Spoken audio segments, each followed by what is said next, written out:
Which brings me to the second aspect of the resources. And the key question here for the future is there enough for everyone? When I was your age, there was no doubt about the future. It was assumed, taken for granted. We were told that there is an endless opportunity right up to the horizon for everyone. 35 years later, economies have grown, opportunities have grown, but I am somewhere not sure. I do know this, that the biggest reality of your future is that more and more people will be forced to share upon less and less, at least in the basic necessities of life. I say again, our population is now 4 times on the same land area as we had when we started as a country. So imagine having to share everything you own or use, your desk, your chair, your bed, your toilet, everything 4:1. That's the kind of magnanimity and compassion you will be compelled to have. Meanwhile, some of our vital resources, especially water, is shrinking.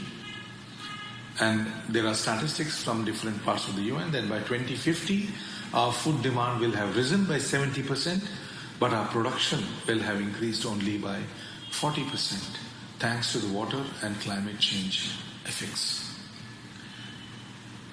Research says that rice prices in Asia will double. And who will it affect most? The people who are at the lowest rung of the ladder. Meanwhile, what do we see?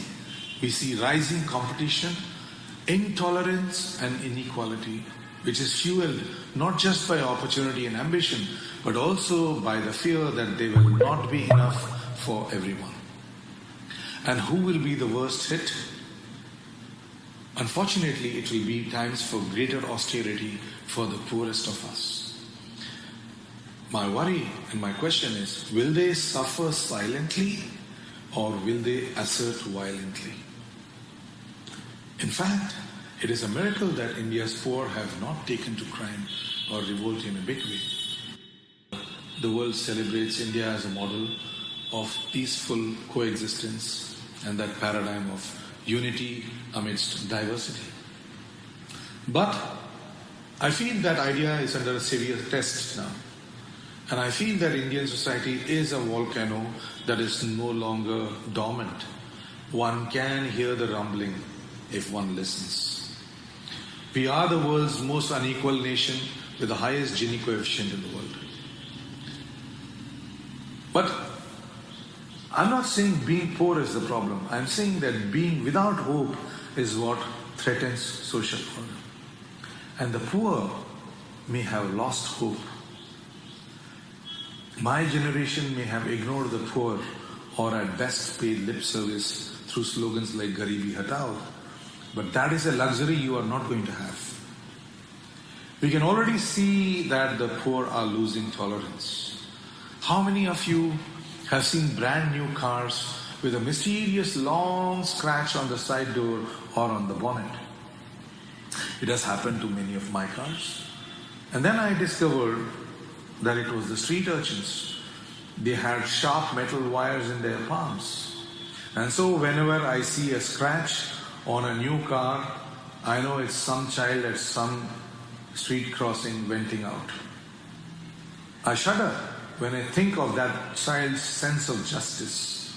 He is not going to turn to a court to settle things. My biggest fear over the next 20 years is an angry uprising of India's poor. When that happens, there will be nowhere to hide. This should be one of your biggest concerns. Your problem will not be just how to make wealth, but how to hold it all together.